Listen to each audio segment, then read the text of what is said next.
আজকে না আমার মনটা খুব খারাপ গো।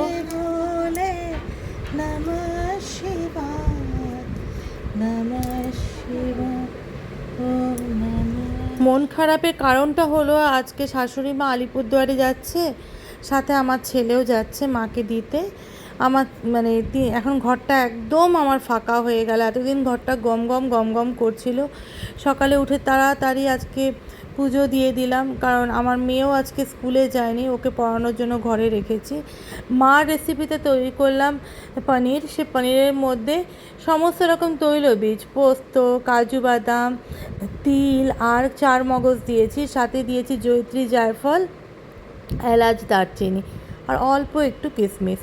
আর একটু ফ্রাইড রাইস করে দিয়েছি নর্মাল চাল দিয়ে, ফ্রাইড রাইসের চাল না, যেই চাল আমরা রেগুলার খাই সেটা দিয়ে একটু ফ্রাইড রাইস করে দিয়েছি। মা বলেছিল ভাত, কিন্তু আমার মনে হলো এটার সাথে ফ্রাইড রাইসটা ভালো লাগবে। আমরা আজকে খাইনি, রেখে দিয়েছি, আমরা কালকে খাবো। কালকেও তো মঙ্গলবার আমাদের নিরামিষ। আমি তো আজকে যেহেতু শিবের এখানে জল দিয়েছি, তার জন্য আমি আজকে কিছুই খাইনি সেরকম। আর যাই হোক, আজকে মনটা খারাপ ভীষণই। এতদিন মা ছিল, বেশ আনন্দ ফুর্তিতেই দিনটা কাটছিল। দেখো ওদের টিফিন আমি প্যাক করে দিলাম, মাকে একটু ঢ্যাঁড়স চচ্চড়িও দিলাম, যেটা বানিয়েছিলাম লাঞ্চে ওদের জন্য। আর ছেলেকে আমার মেয়ের মতো চকলেট ভরে দিয়েছে। আমাদের এখন যাওয়ার সময় হয়েছে। এবার আমরা তিস্তা তোরসায় যাব। আমার মেয়ের মনটা খুব খারাপ গো। মেয়েটা সকাল থেকে অনেকবার কেঁদেছে। আর দাদাভাই যাচ্ছে বলে আরও বেশি, মানে দাদাভাই মানে স্কুল থেকে এসে ছুটে গিয়ে আগে দাদাভাইকেও ও দেখতে যায়, ওর সাথে কথা বলে। আমি যদি আবার ছেলেকে বকি তাহলে ও গিয়ে ডিফেন্ড করে, ওকে বকলে ছেলে গিয়ে ডিফেন্ড করে, মানে এটা ঘরের মধ্যে চলতেই থাকে জানোই। এই যে অভি যাচ্ছে খামের সাথে আলিপুরদুয়ার। অভি যখন ছোট ছিল না, তখন কিন্তু আলিপুরদুয়ারে যেত খুব।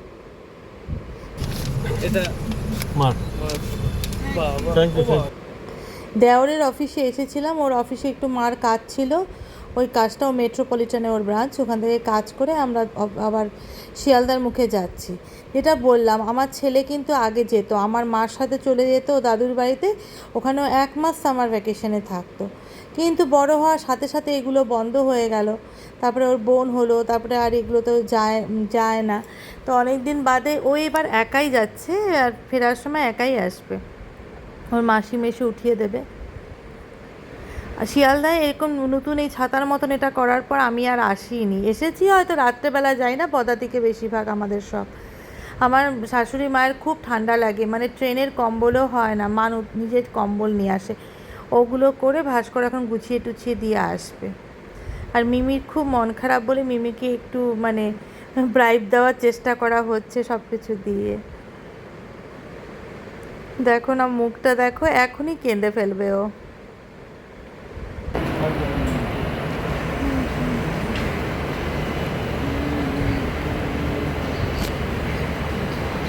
যাই হোক, এখানে অনেক দিন বাদে ও যাচ্ছে, একটু আনন্দ করুক। আনন্দ করার মতন কেউ নেই, আমার বোনের মেয়েও চলে যাবে এখন পড়তে। ভালো থেকো বাবা, সাবধানে ট্রেন থেকে নামবে না কিন্তু। নেব না, ঘরটা একদম ফাঁকা হয়ে যাবে। ওর তো মানে কি বলবো, এই ওকে আরও কিনে দেওয়া হচ্ছে, কারণ ও তো মানে খুবই মন খারাপ। ভাবলাম কি এটা শারদিয়া কিনি বুক স্টল থেকে, এখানে তো বুক স্টলগুলো থাকে।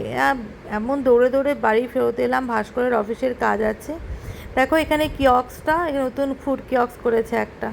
খুব রোদ, খুব রোদ। ভালোই হলো, মা ঠান্ডা ঠান্ডাতে এলো, ঠান্ডা ঠান্ডা মানে চলে গেল, রোদটা পেলো না গো। আজকে আমি এখানেই রাখছি।